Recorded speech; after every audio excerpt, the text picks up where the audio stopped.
각 포인트들이 호르몬을 분비하는 셈이라는 곳이에요.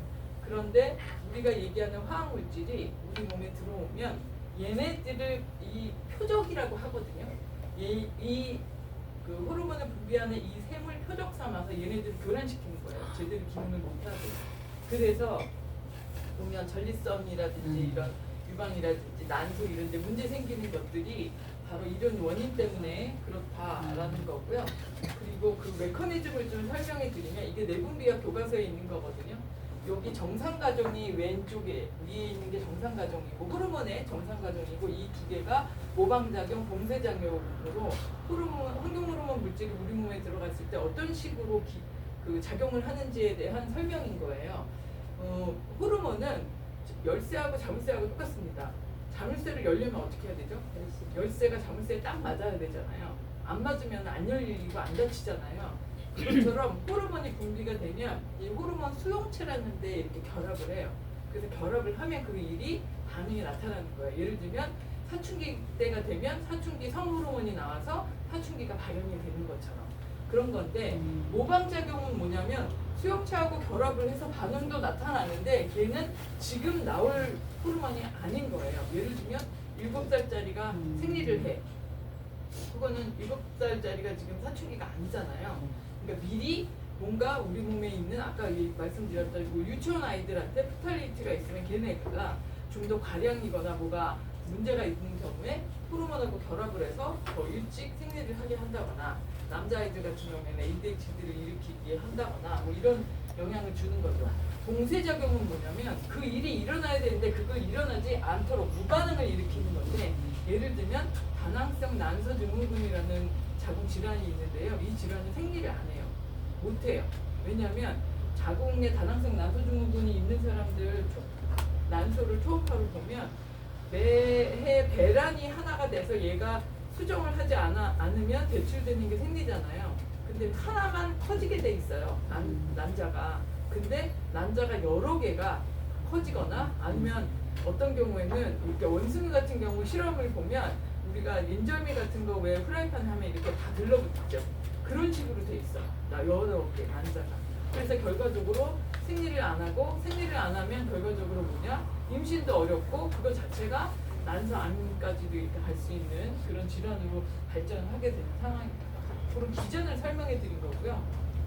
그리고 이 환경호르몬이 아이와 성인, 남자, 여성 모두에게 영향을 미치는데 이 그림은 두 가지를 말씀드리고 싶은데 이게 독이라는 거는 지금까지는 적절히 사용하면 약이 되고 많이 사용되면 독이 된다는 게 정설이었는데 환경호르몬 물질은 그렇지가 않아요. 저용량인데도 그 영향이 나타나고 특히 남자나 아이들보다 여성의 몸이 타겟 포인트가 훨씬 더 많습니다. 그래서 유난히 여성들에게 훨씬 더 영향을 많이 미치니까 조심해야 되겠다. 그걸 말씀드리고 싶고요. 그러면 그게 어디서 어떻게 노출이 되는 거냐? 이거는 이 자료는 여기 2011년에 미국의 그 당뇨 학회가 있어요. 거기에서 만든 자료인데 이게 지금 20년이 넘었는데도 동일하게 적용이 되고 있습니다. 맨 위쪽에는 그 화학물질이 그럼 어디서 나오냐? 요 네 군데서 나와요. 농업이나 산업 폐기물이나 약, 그 다음에 생활화학 제품. 생활화학 제품은 아침에 여러분들 씻고 나오신 사용하신 치약서부터 샴푸, 린스, 화장품 이런 것들서부터 뭐 더 많은 것들까지 세제류라든지 뭐 이런 것들까지 생화학 제품이라고 하는데요.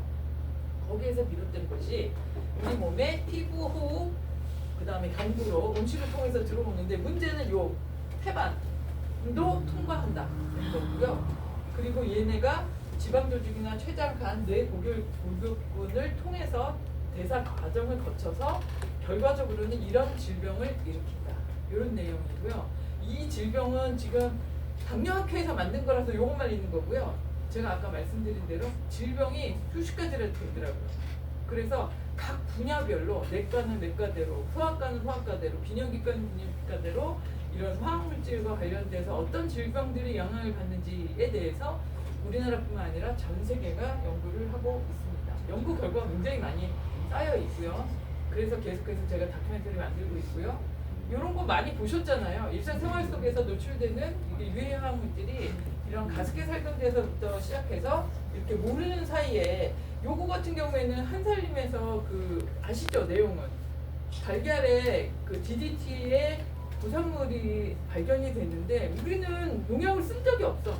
DDT가 아주 대표적인 농약이거든요.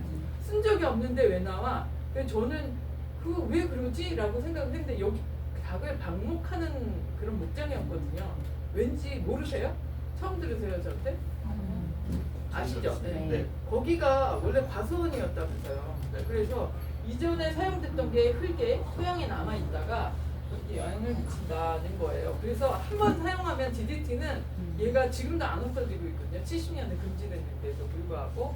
그래서 하였고 그 다음에 요거는 잘 아시잖아요. 생리대 독성물질과 관련돼서 요거를 2017년 바디버든에서 분석을 했습니다. 생리대.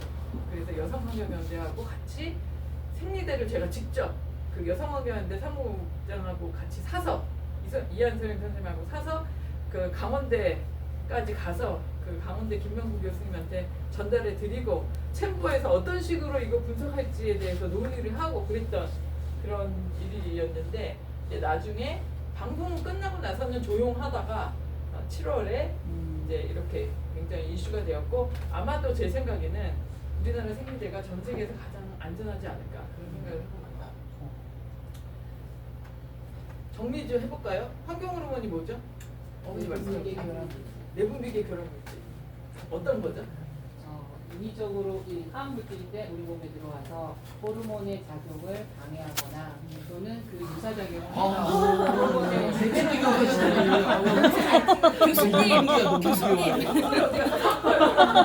힘을 줘야 돼. 맞습니다. 아메리카노 그거예요.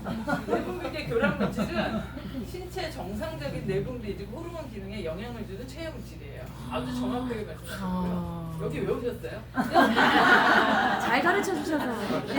이따가 비누 만들기 하시면서 이렇게 같이 의견을 같이 공부하는 거니까 좀 진짜 좋을 것 같습니다. 저분을 좀 공략해 주세요. 그러면 바디버드는 뭐냐? 제가 환경호르몬과 관련된 다큐멘터리를 계속 만들면서 들은 의문이 하나 있어요.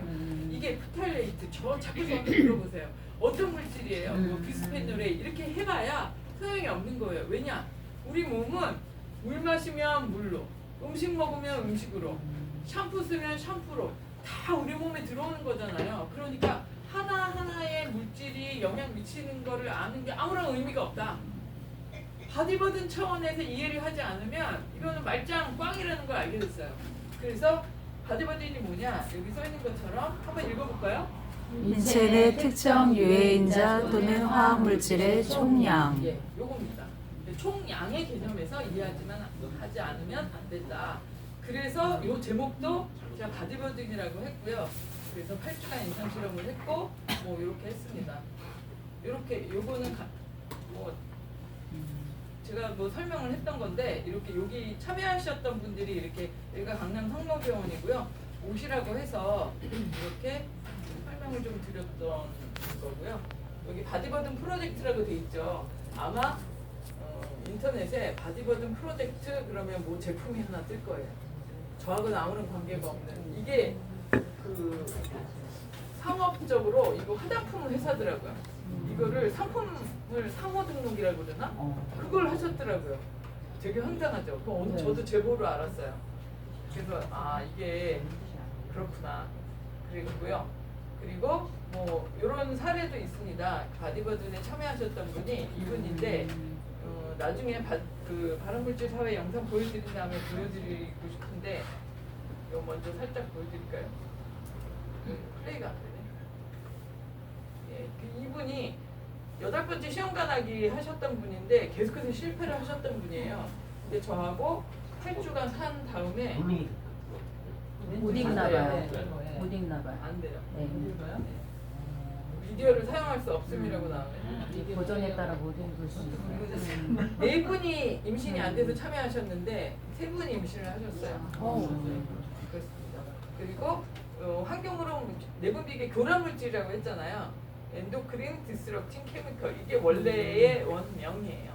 그리고 2012년에 이렇게 백서도 나왔습니다. 이렇게 정확하게 개념 정리도 이렇게 되었고요. 그리고 이게 태반을 통과한다는 게 2010년에 굉장히 이슈가 되어서 그 태반을 통과하는 물질이 어떤 물질이냐 이렇게 수백 가지